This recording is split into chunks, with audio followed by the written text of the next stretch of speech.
Hello. Good afternoon. Sorry for interrupting your conversations, but we wanted to get started on our fascinating panel today. Good afternoon and happy International Women's Day.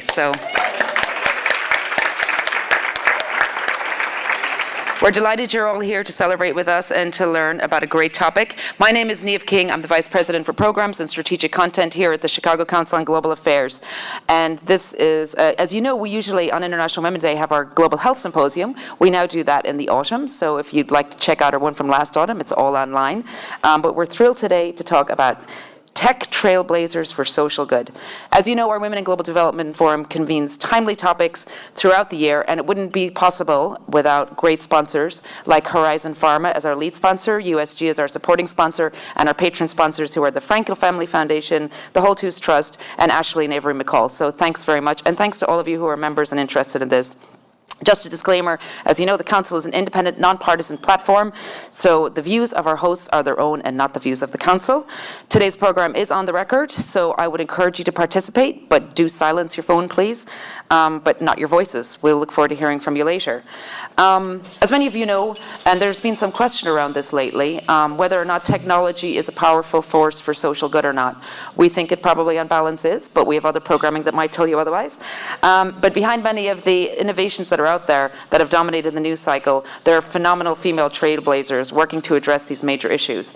And our speakers today are pioneering innovation and spearheading major changes within the industry.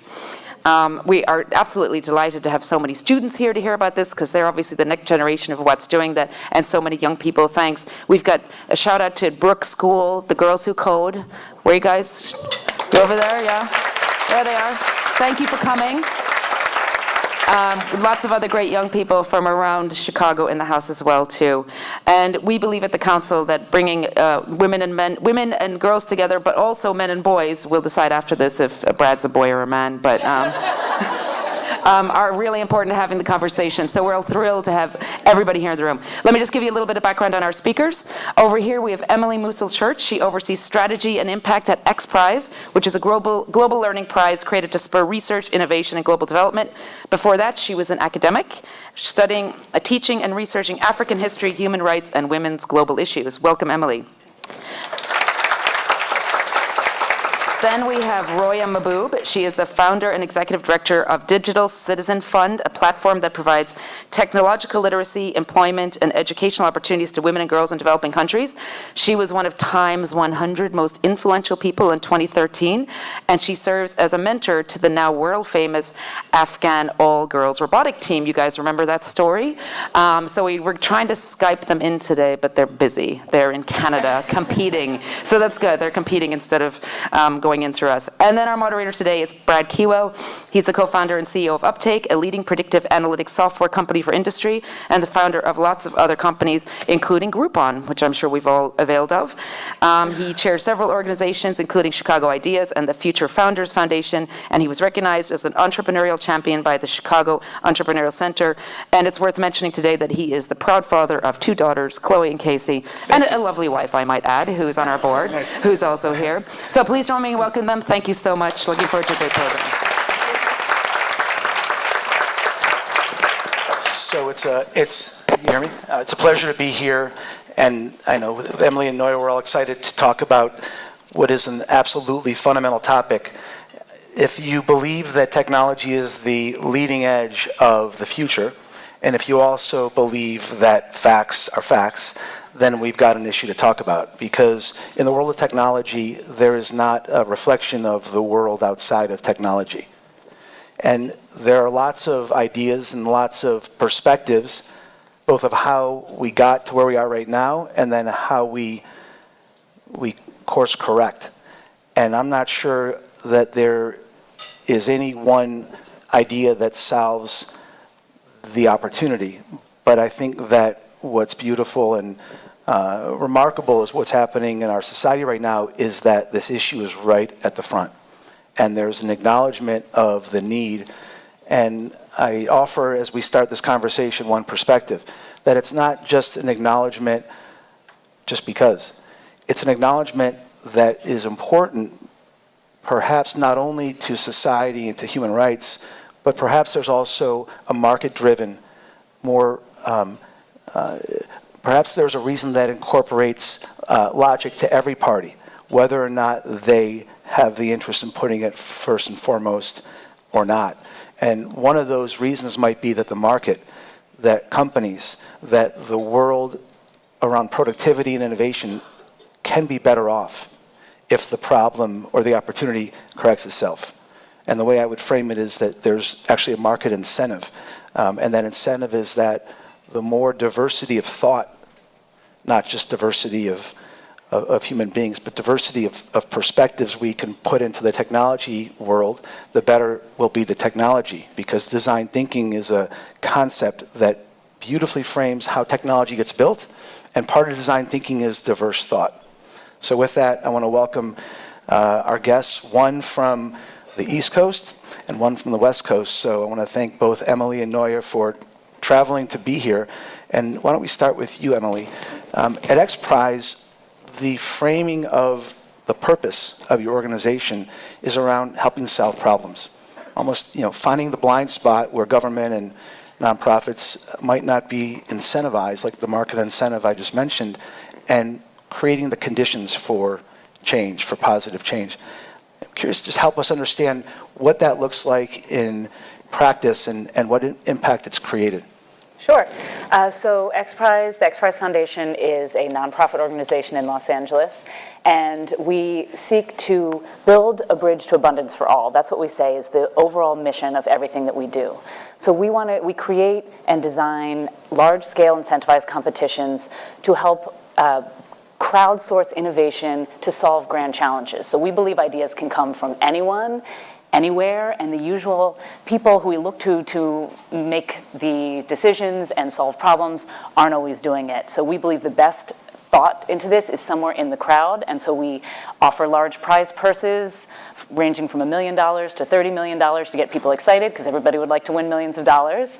And what that really does is focus the world's energy and attention on a critical issue, things like women's safety, water abundance, clean air, learning for all children, that sort of thing, that we believe that you can leverage the power of technology right now and crowdsource innovation to find solutions that are going to build a better world for everyone. So one approach is creating incentives, creating a big carrot so that we'll galvanize energy and teamwork really to hit the target. And another way to approach it is force and power of will, and raising our voices to point out, to notice opportunities.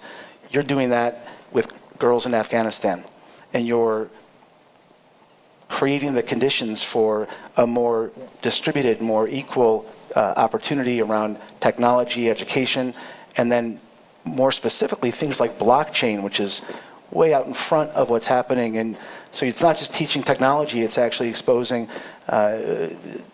people in Afghanistan to what's coming. How has that been played out in your, 4 years experience? And tell us about what's happening on the ground right now. Sure. I have been working with technology since 2003. When I learned about technology, I went to computer science, and then I started my own company in 2010, actually. And we're building the software and technology. We get involved with the blockchain and the Bitcoin industry in 2013. And we started to paying our employees in Bitcoins, because one of the challenges that we faced in Afghanistan, many of the women didn't have a bank account. They couldn't, when they had a bank account and could make money, the families take their monies out. And that was one of the biggest challenges that we had. So we were trying to finding different ways to paying the users, but then we had challenges that PayPal didn't work in Afghanistan, many of other challenges. So we found out about Bitcoin, and if we feel that it's a very interesting concept. So we brought it to Afghanistan. But in general, technology and ICT is one of the biggest ICT sector in Afghanistan today. And we have 60... Help everybody say it, and that means what? ICT? ICT is information communication technology. Got We it. have We call it IT here, so I just want to clarify the acronym. ICT. Yes, technologies right now is one of the biggest sector in Afghanistan. Create a lot of jobs for the people. We have a lot of the universities that they offer computer science, and the good news is that 30% of the students in computer science today are the female. So let's go back to earlier days for both of you, because here we are now. How did your interest start with you? Noya, how did your interest start in technology? When did you first get the bug? Well, No pun intended. I need to tell a story. I always tell that. At the age of 16, when I was younger, I always heard that there is a magic box that connects you with the world, and you can find a lot of information about that.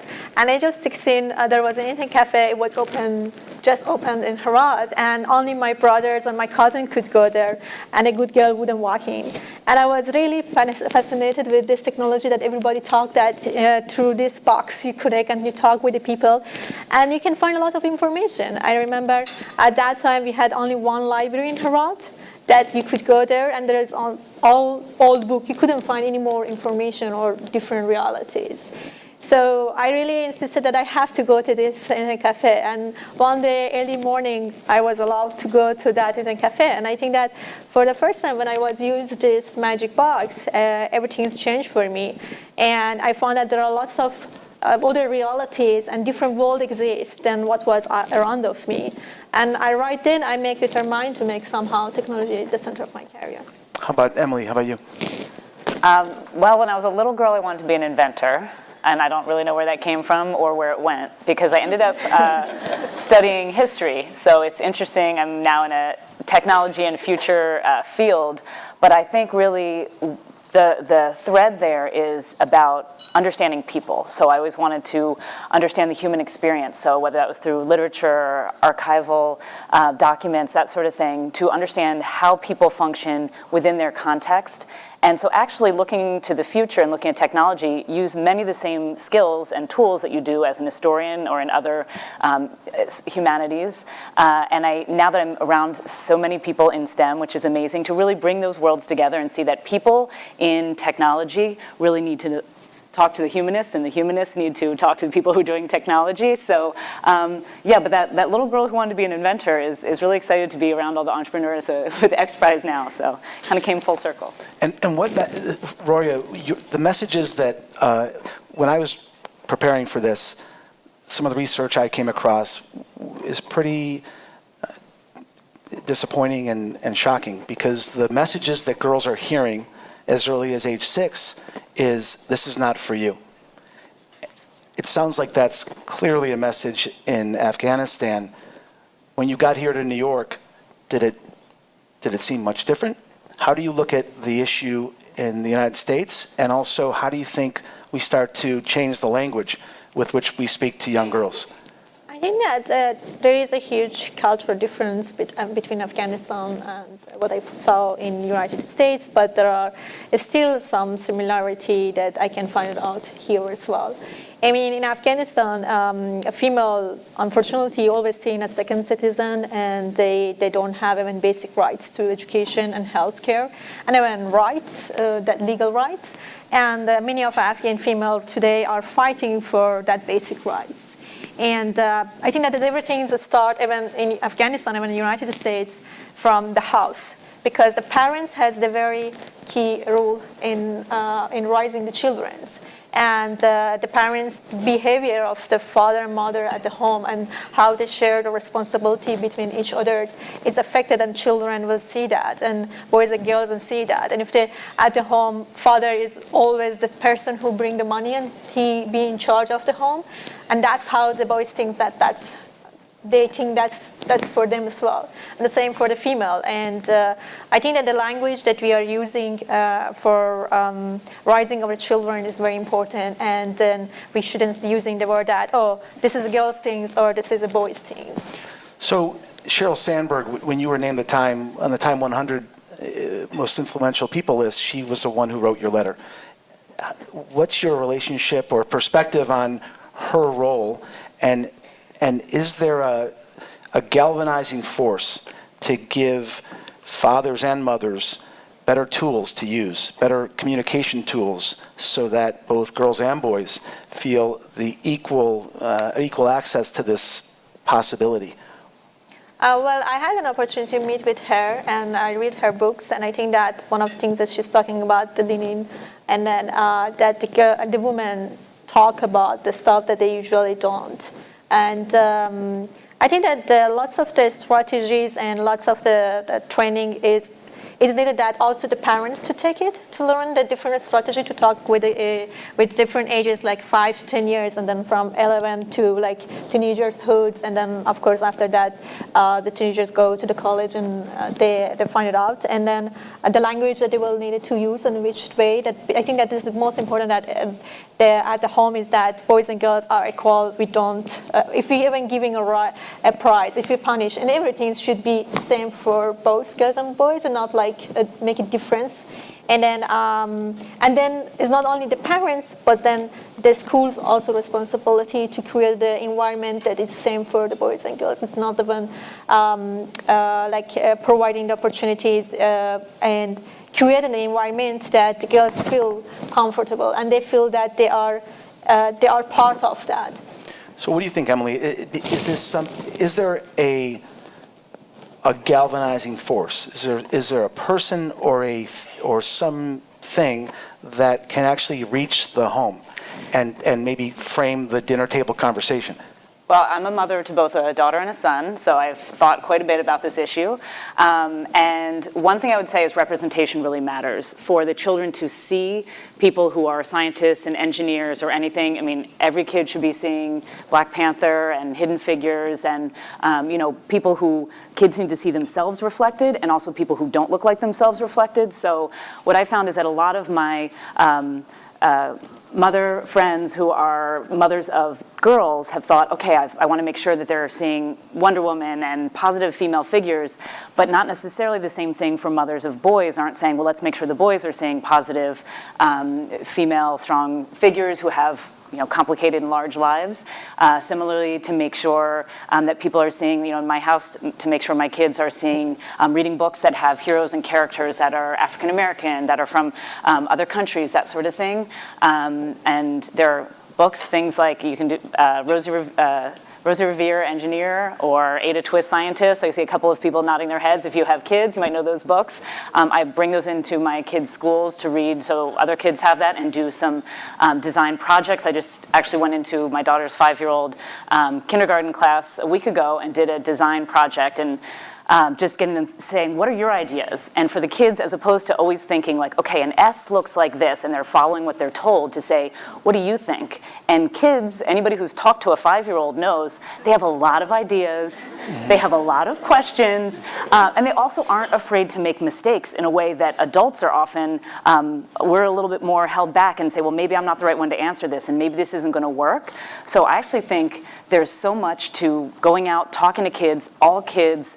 Maybe it's not their thing, but exposing them to these different ideas, to characters, representation, so everybody can be the galvanizing. Is this an X-Prizeable problem that a prize could solve? Because we were talking about where the government matters, and where sort of the brute force of money, of governmental money, and perhaps a regulation or a rule, where philanthropy can get to, and philanthropy and philanthropists, NGOs often can't get in the curriculum. But how do you get to the home? Is it religion? How do you find a place that's not covered by any of those institutions? Because we're talking about how we talk to daughters and sons, but here we're talking about daughters. Well, that's why I think pop culture is really important. So we've seen all sorts of movements. I'm from LA, so obviously there's a big conversation in Hollywood about representation and equity and access, and those are things that are exported all over the world. So the decisions we make are things that have repercussions around the world for the way children see themselves and other people. Is it an XPRIZable problem? I would say we have very specific things that make an XPRIZE. It has to be something that, it's a place where the market isn't solving right now and governments aren't necessarily solving. So I don't know if that would be specifically an XPRIZable problem, but one of the things we really try to do is make sure that people are seeing entrepreneurs who are from all over the world. So our global learning competition, for example, that is currently running, we're doing a field test in Tanzania right now. We had 198 teams from 40 different countries around the world.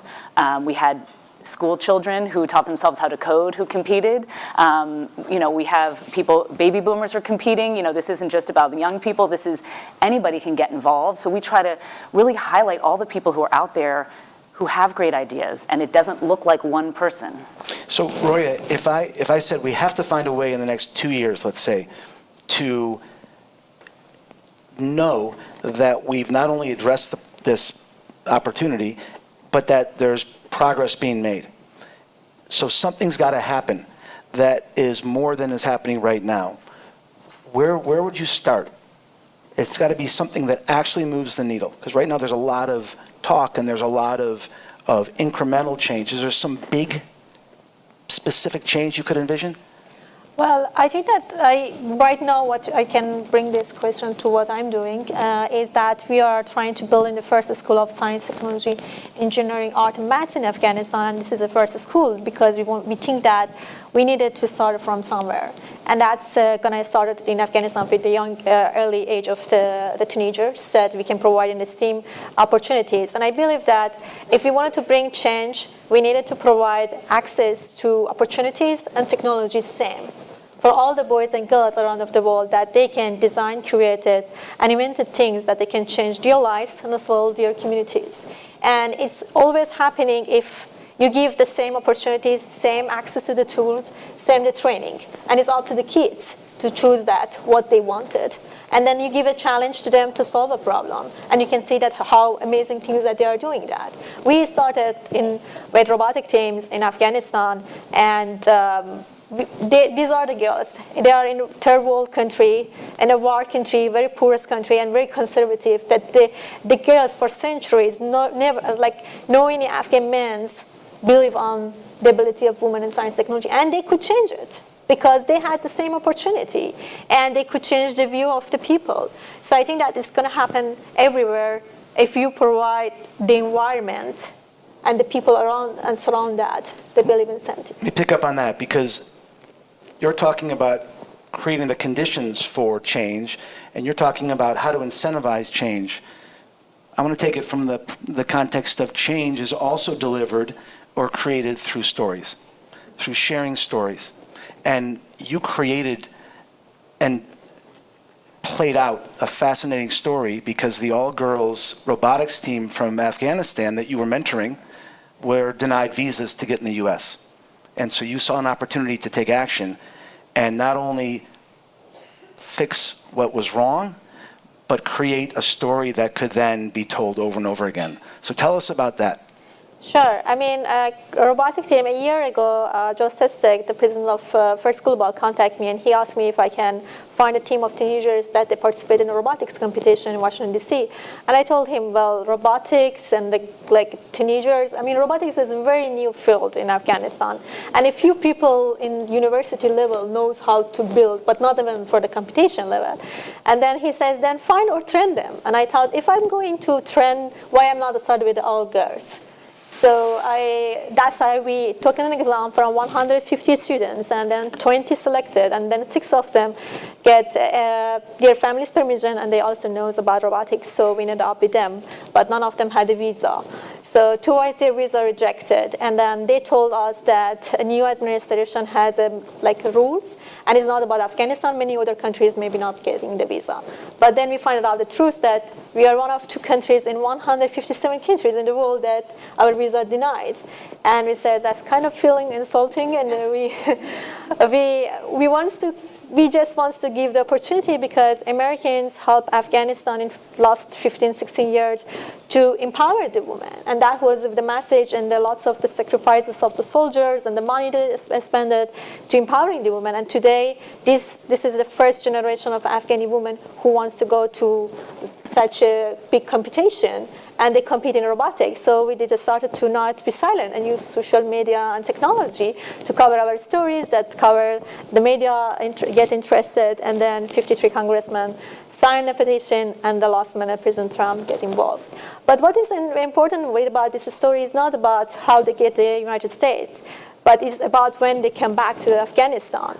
They change everything. President Ghani wants to meet with them. Chief Executive Director Dr. Abdullah wants to meet with them. And a lot of the leaders in Afghanistan start to meet with them. And community change their views on the women's ability in science and technology. They become as a symbol of hope, unity, and happiness in the dark lives of the Afghans today have. And today, if you're looking at all the comments that we get from Afghan robotic team, 95% are positive. They feel proud of these girls. And Afghan governments and Afghan leaders actually changed their views on youth development. Afghanistan is a young generation. 55% of our people are teenagers that the governments and leaders forgot about them. It's almost as if the opportunities that then get acted upon by kids, that kids are becoming role models for other kids. It's no longer necessarily some hero, some adult champion of some field. It's knowing that somebody else can do it. And I'm curious whether you're seeing stories through the X Prize construct that are created authentically and organically that then become sort of the true north of possibility. Absolutely. I would say, there's many things that are inspiring, but over and over in every competition, there are so many stories. I'm right now just going through my head thinking which are the best ones to talk about right now. But I would just say, every X Prize competition has had either people who've really overcome adversity, people who, as you're talking about, who when they come back to their communities, they see themselves differently, they're seen differently, they believe in bigger possibilities for their future. So, I'm from Philadelphia, some of you may have gotten that from my accent, that we had a team from West Philadelphia, that high school, that outperformed all these university teams and engineers for our Progressive Automotive X Prize in, I think it was 2010.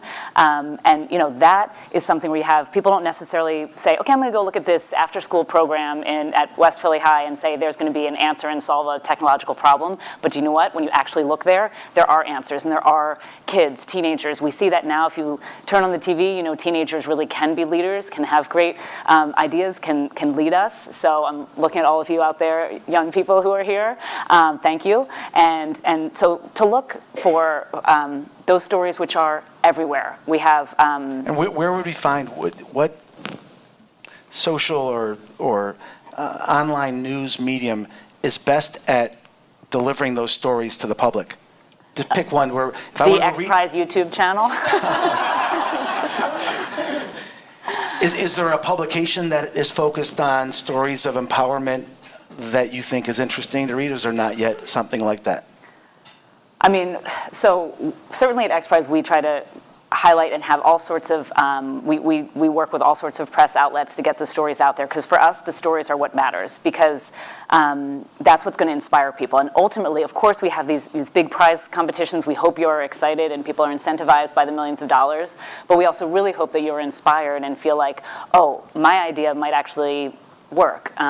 So we have like a retired school teacher who connected with somebody in a completely other country who she had never met. We had an online platform. She was like, I know the curriculum. He said, I know how to build software. They said, great, let's work on getting some literacy software to help out of school children. Those sorts of things so there are stories all over the place. I think if you look for them. You gotta look. So, speaking of inspiration, you are an inspiration to many, Roya. So I'm curious, given that you've now been given a very unique perspective on the United States and the reality that we're dealing with, how you would think about the numbers. Because the numbers would tell us all that 3/4 of young girls express interest in technology, and then women only hold 25% of jobs in technology. What has gone wrong?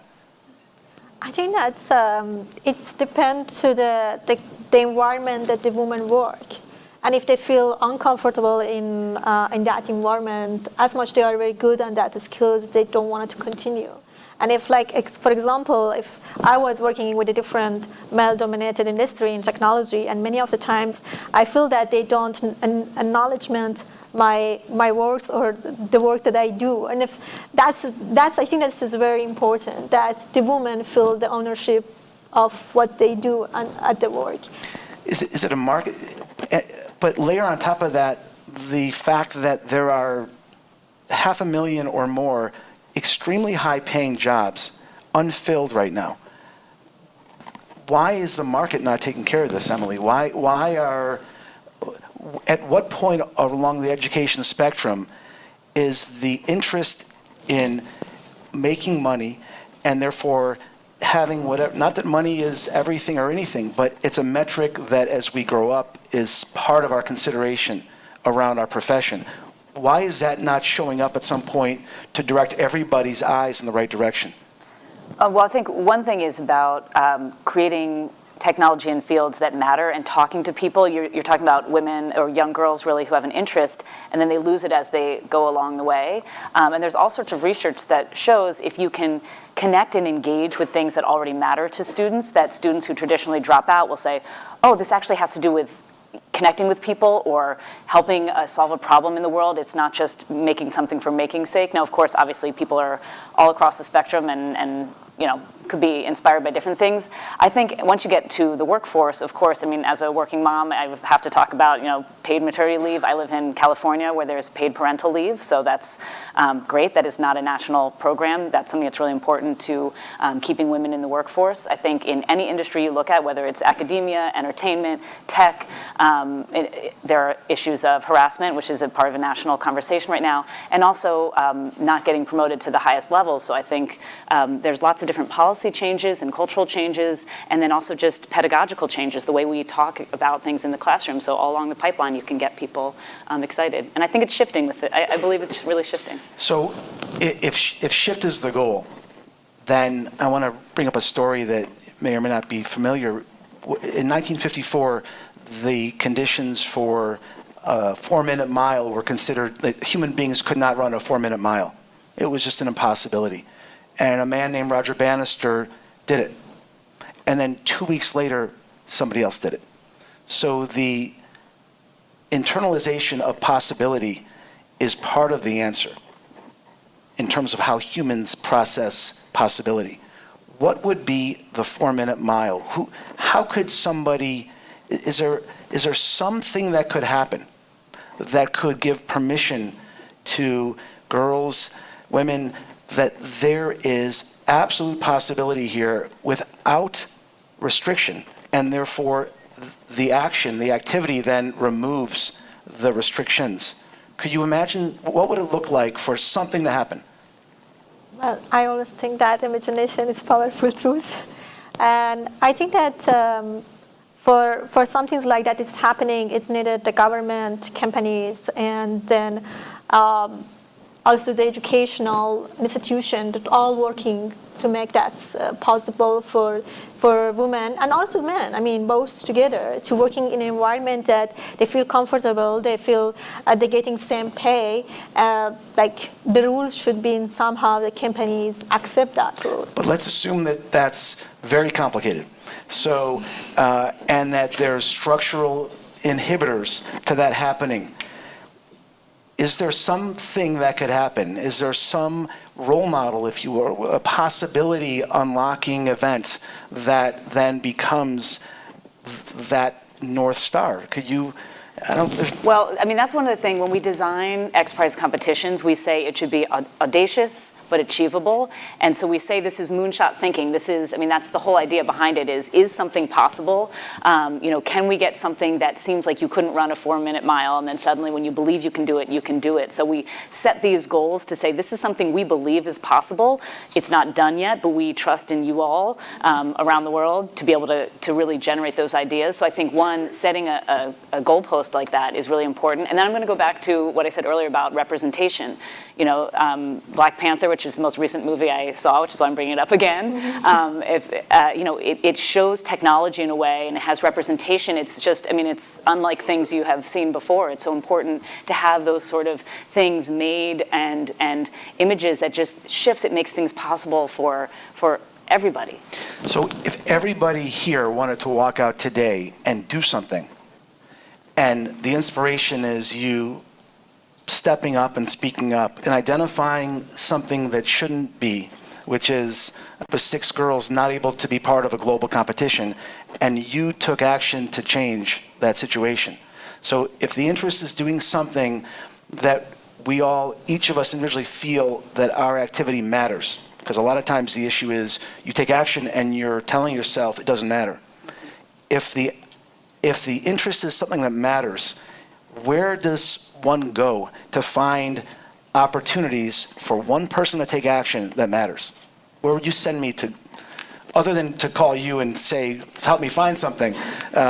Where else can you go to get ideas?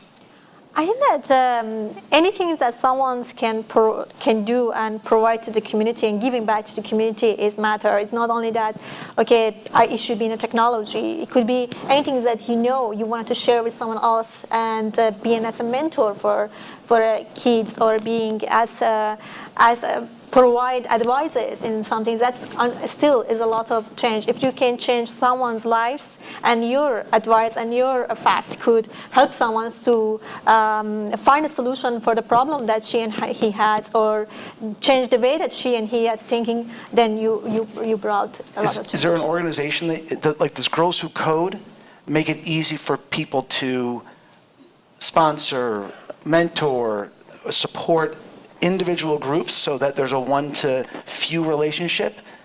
Are there other organizations you can point? I don't know if they do. I'm wondering, is there a mentorship connecting or support connector organization that you guys know of? There are lots of organizations. I think I would say pick an issue that matters to you, and there are people doing good work in any field. You asked where somebody should first go, and I would say, go to your computer, to the amazing computer that's in probably your pocket right now. You have the world at your fingertips. In a way, those of you, if you're my age or older, you remember we didn't have that, and we live in an incredible time that anything you want to know, anyone you want to communicate with, anything you want to find out about or offer solutions for, I wouldn't say spend all of your time online and be careful where you go, but to know that you have these incredible tools out there. So look to yourselves, your communities, talk to people, so it's look to your computer, communicate with the whole world, see in your particular community. I'm sure you can identify particular problems in your community. Start working small and local, as I say, but really go to the schools, volunteer in the schools, talk to the kids, see what ideas they have. Go figure out who all of your local representatives are. If you don't know, find out who your city council person is, definitely your member of Congress. Find out what issues are there. You have a voice. Everyone has a voice, and I think we forget that, and you can get so overwhelmed by all the stuff out there. So if you can just use it for good. The first question was really about, is technology something that's good or something that's bad? Technology is, period. How we use it matters. So, for all the complexity of being human beings, how are we going to use these incredible, powerful tools that we all have right now? So let me add a little bit more to that, because one of the less, I think, broadly appreciated powerful or large businesses built on technology is video games. And I've heard too many times to not believe there's some truth to it, that one of the evolutions of boys' interests in coding is they're playing video games and they have a simple interest. I want to make this better, or I want to make my own. Yet now we all have computers in our pockets. What could we do or create that would be a pull? The one idea is push, but there's a pull factor that could naturally balance the playing field. How do you think we can use phones to empower girls to realize that there's clear possibility to be taken advantage of? Well, I think that for our case is that the girls doing much better than the boys in terms of the coding, because we're giving But even in my class, we had like around 120 students, and the 5 toppest students was female, that they're doing better coding than the boys. Boys was better doing in networking infrastructure because it's a practical work, and they always had a chance outside of the university to work. But for the girls, because they didn't have the opportunity to go outside of the university, so they didn't have the chance to work practical. But in terms of the coding, we always, we had the best. And they do better designing in terms of, they will really care about details and about many of the things that the boys, they don't pay attention on that. And always that software that the girls develop, it was better. I always hear this about this research. I don't know how this fact is come out, but I think that the female doing better in terms of the coding. Emily? Well, I think everyone has their own unique perspective, and to bring who you genuinely are and to not be afraid of technology. But I'm thinking about when we talk to our competing teams, who are really the rock stars of X Prize, it's the people who compete, which actually we just learned that Yeah, absolutely. yes, that her team is a registered team for our Artificial Intelligence X Prize, so that's very cool. Thank you. And when you hear these teams' stories, they usually bring something that is their own. For example, one of our finalists in the Global Learning X Prize has a child who has learning challenges. So she designed software that is specifically first for children that have learning challenges. So, whatever it is in your life that inspires you, that's something that's going to be able to help other people as well. So I don't know if we need to create something. I think it's already there. People, for the most part, care about the world. And I think if they can stay positive and say, not be overwhelmed and think the robots are all going to come to get us, but think, hey, what can we do to program robots in a way that that'll make the world better for everyone here, and look at it that way, I think that's the pull. I would like also to add some things that the female that not only our team, but I saw that when they develop a system or a robot, or even thinking about the software, they're always thinking about the solution to the challenges and the problems exist in the society to more help. But I saw less, I shouldn't use that the generalization, but I saw some of the boys that using mostly about their fan stuff and something that they enjoyed. So I guess a little. Yeah. Let me ask, so most people in the older generation, let's just say older, let's not even define older, Cool. have never coded. How important, in your words, is it, how important is it to learn to take? How many days? What does it look like to learn how to code? How many days or hours would it take? And how important or not that important do you think it is for people that are middle or older age? I made you very uncomfortable to come up with that definition. I think people should always do something that genuinely interests them. So if you want to figure out how to build software, then learn how to code.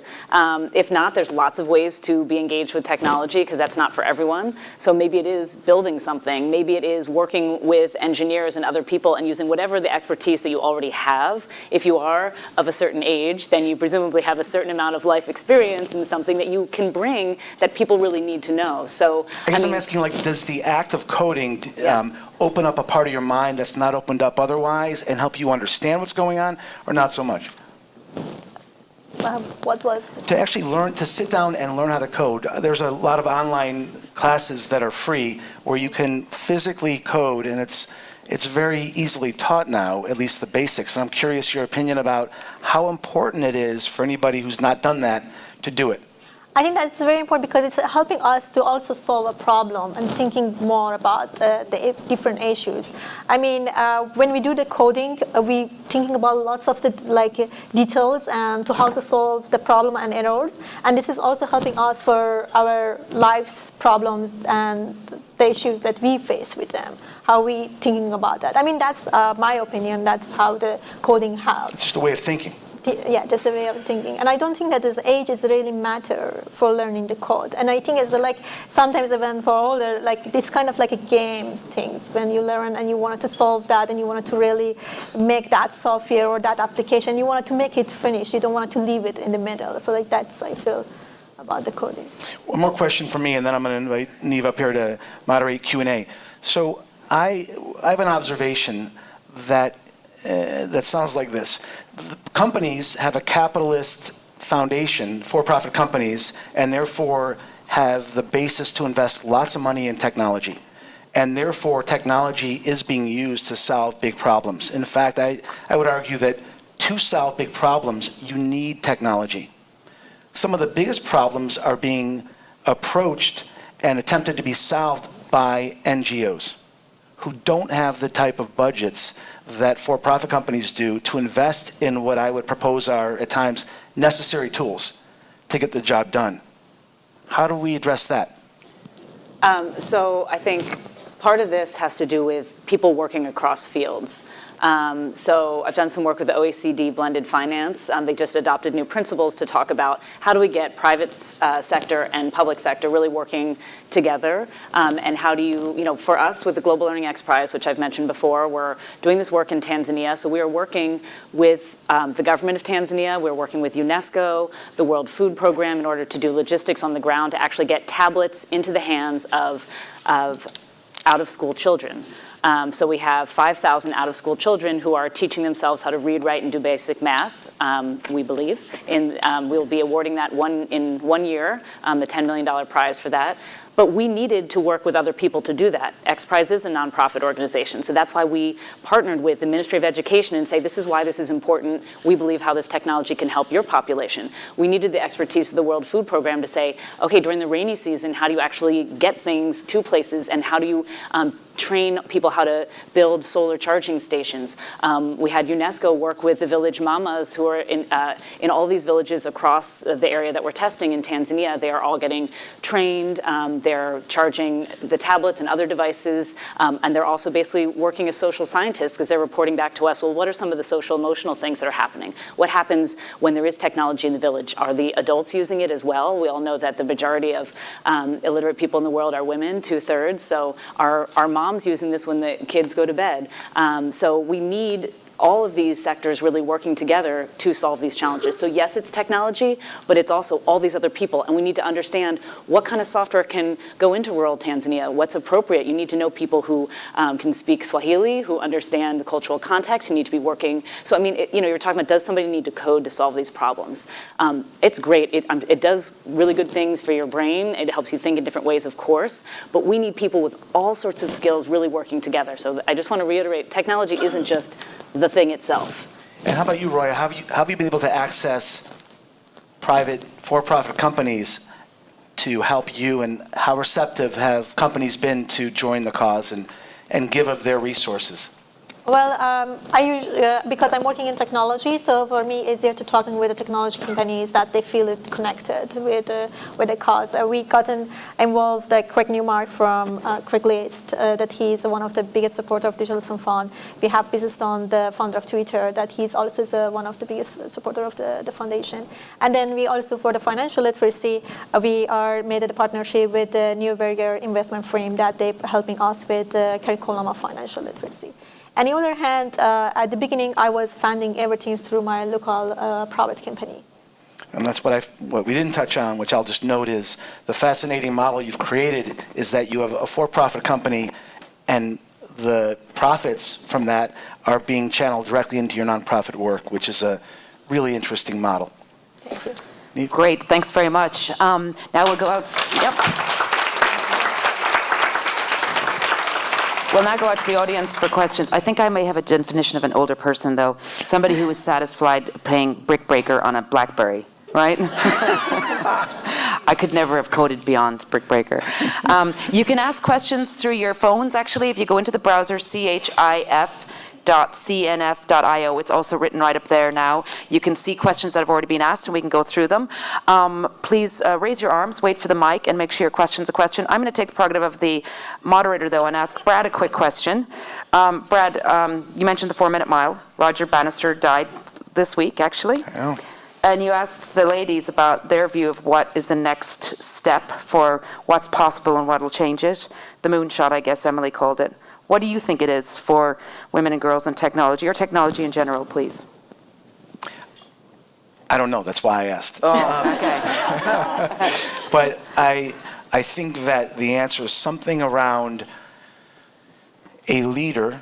I think that progress begets progress. So I think a leader creating definitively optimal or definitively better conditions for full inclusion at every level of a company, and creating the conditions for a workplace that's optimized for diversity of thought, that is a market-driven opportunity, because if that definitive creation exists, hopefully you can point to it working, and then the market, people start voting with their feet, and you are naturally using competitive forces of capitalism to acknowledge that there's real value in diversity of thought. So, but I still think there's value to a moment,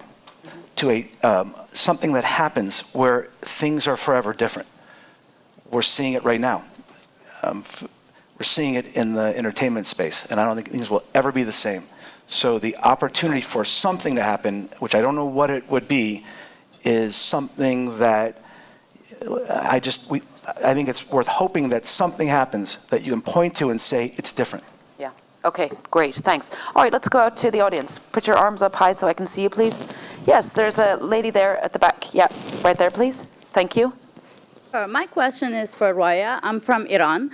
And in 2015, 70% of women of students in science and engineering were actually women in Iran.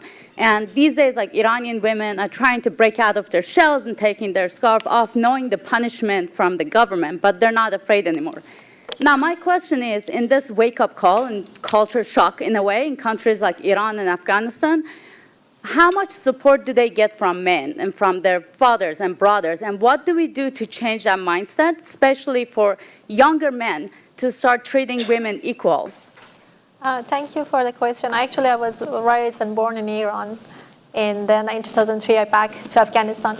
But for your question, I say that the role of the parents, and especially father and brother, is very important for the women and girls in Afghanistan as well in Iran. And I saw a lot of Iranian women are more confident, and I can say that they are very good in the science. And the problem at the moment for them is more the governments and the barriers that the governments created. And there are some norms of the culture or things as well. But in Afghanistan, we do not have the problem from the government sides. We have mostly fighting with the culture barriers and the challenges that exist. And the father and brother has much more stronger presence in Afghani families, and they make all the decisions. And to make this change, we have to bring them together to change that change the culture. For example, in our programs, we always involve the father and brothers in every single programs, and we continue to engage them with the progress of their daughters. And we saw that the change is happening because now the families start to support them. It's very important for the families that they feel that you are not coming to change the culture. So if you come with that message, they don't like it. If you come with a message that you want to teach the girls about their rights, they don't like it. But if you're coming and telling them that, oh, we are coming with some certain of the tools to provide the skills and increase the skill of the daughter, and that she can help to support the families with respect of the tradition and the culture, you can bring the change. But if the girls can make money, I think that money is a powerful tool, and that can bring the change. Thanks, Roya. Next question. Yes, right here, please, the lady in the blue. Hi, and thank you both for your comments. This is incredibly inspiring. My name's Maura, and I'm a veteran, and I'm actually running for Congress right now, and so I really appreciate all of your leadership. And Roya, I just wanted to say, I never served in Afghanistan, I served in Iraq, but a lot of people I served with did serve in Afghanistan, and had so much pride in trying to empower Afghani women. And so it meant a lot to me as a veteran to hear you say that. And I'm going to pass that message along to the people that I serve with, because they have a lot of pride in your country and the work that they did there. Thank you. I wanted to ask you both, this is a day that I think, and you've given so many powerful examples of what we need to do to look forward. I'm really curious to hear each of your perspectives on looking back to the women that helped us get to this moment. because we've come a long way. And Emily, I thought you made such a good point when you said, people need role models and they need to see women in these positions. So I was just curious from each of you as strong leaders, if you were going to dedicate a new statue that was going to be erected, here, who in your country's history or in our country's history, who do you look to and who do you think we should recognize more? Emily? Oh, that is a great question. I mean, It's also the top question from the audience is it's not about a statue, but it is about a role model. So it can be a role model or a statue. yeah. I mean, well, statues, representations on currency, quotes on the wall, all those things really matter. Whose faces and voices do we think matter? So I would say, wherever you go, or if you're in the position that you're making those choices, say, okay, are we really hearing from a lot of different people's voices and saying, okay, what they have to say matters.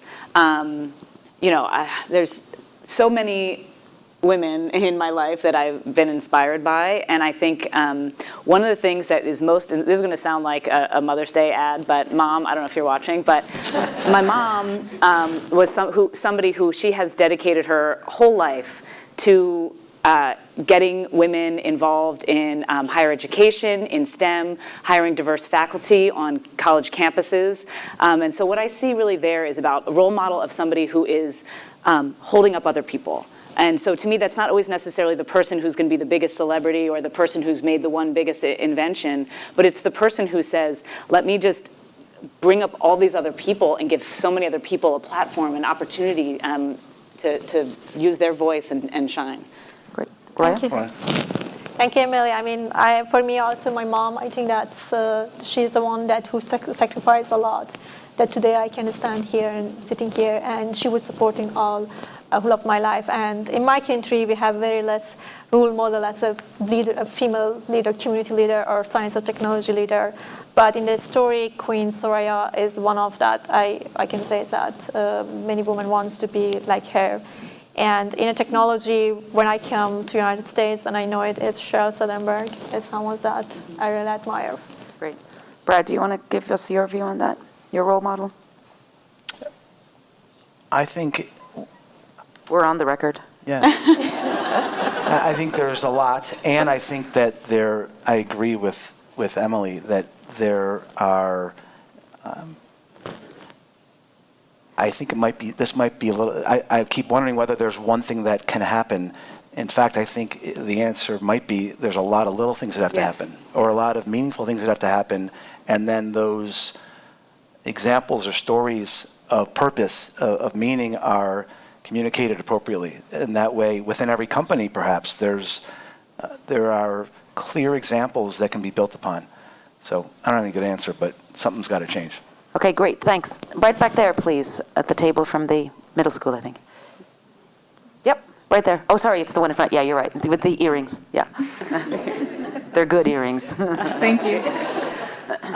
I wrote down my question, if you don't mind. My name is Shayla Augusta, and I heard you guys touching on the importance of change through storytelling, or storytelling to invoke change.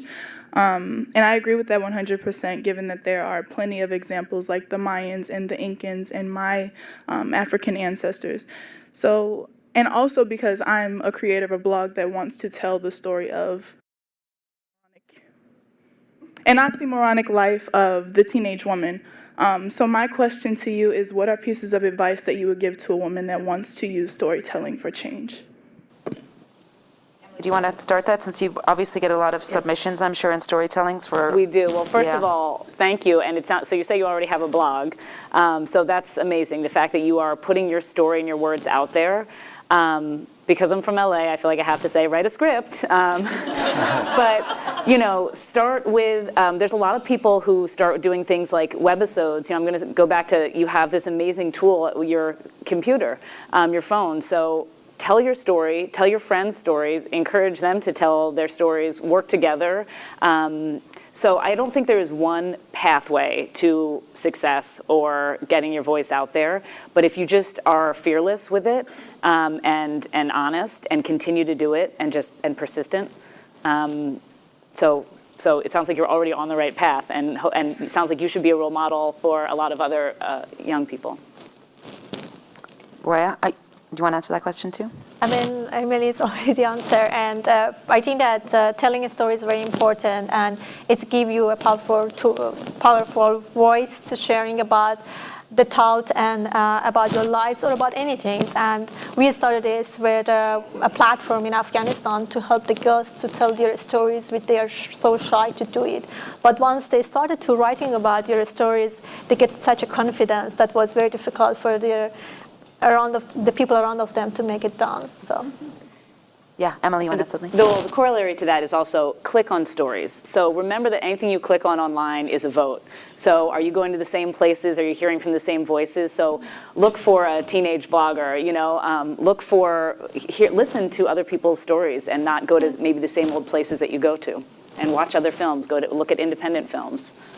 Great. There's a question on here on Conferences.io that's very interesting about talking about human capital. You both referenced it. It says, you're connecting people in rural settings, whether it's Afghanistan or Tanzania.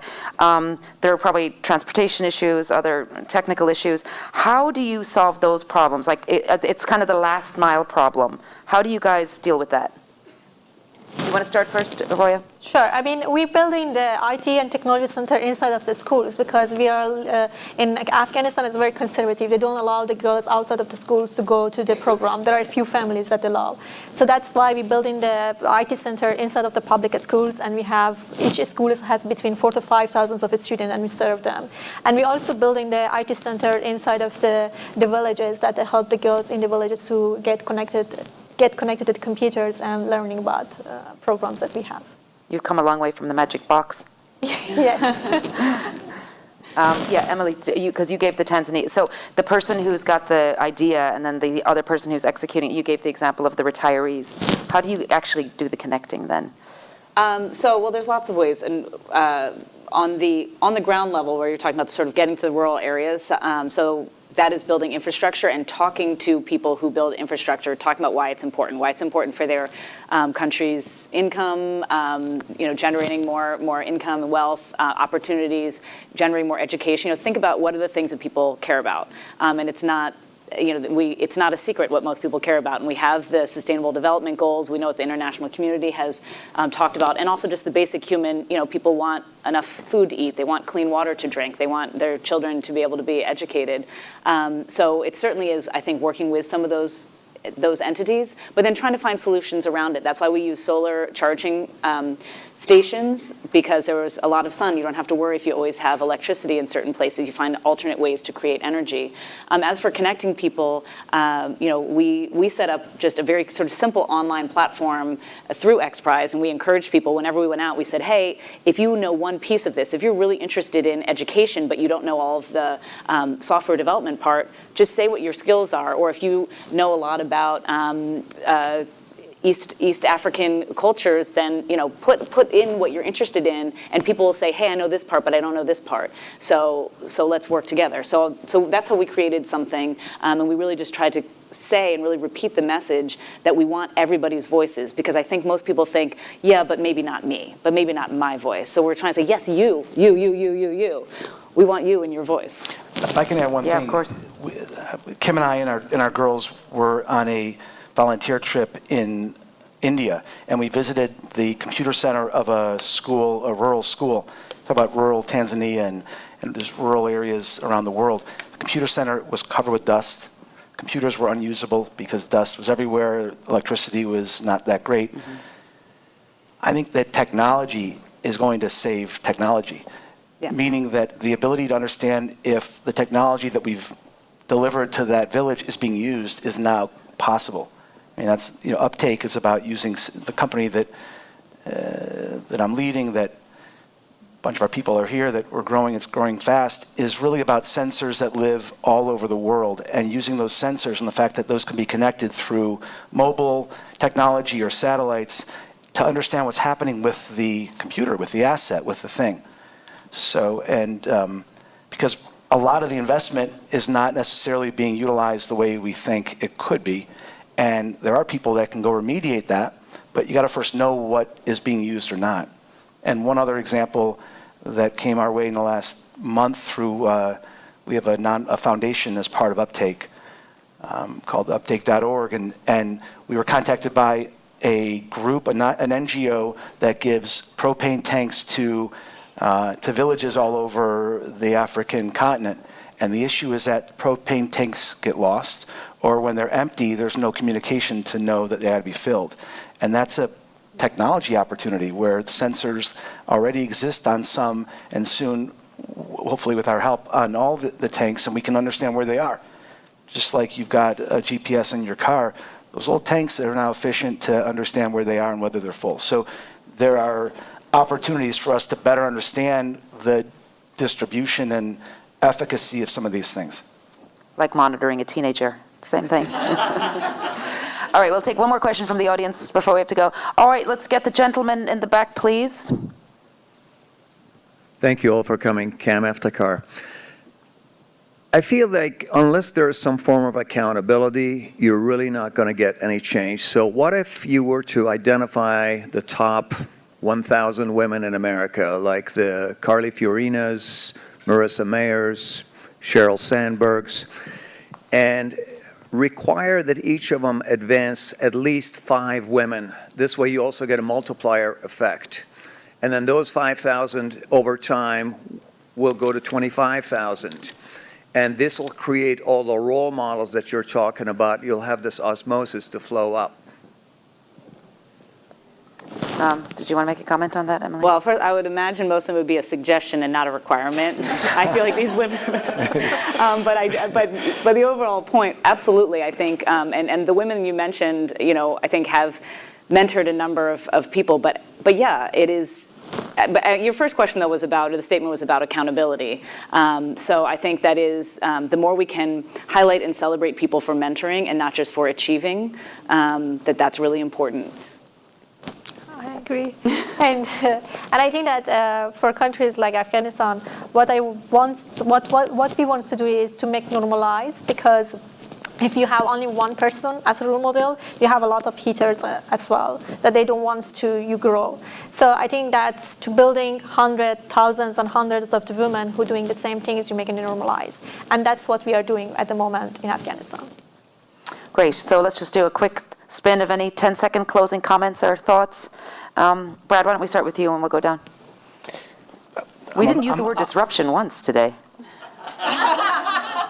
Well, this seat easily might be better held by a woman. So I guess as a man on this stage, I'm humbled by the opportunity to facilitate a conversation, and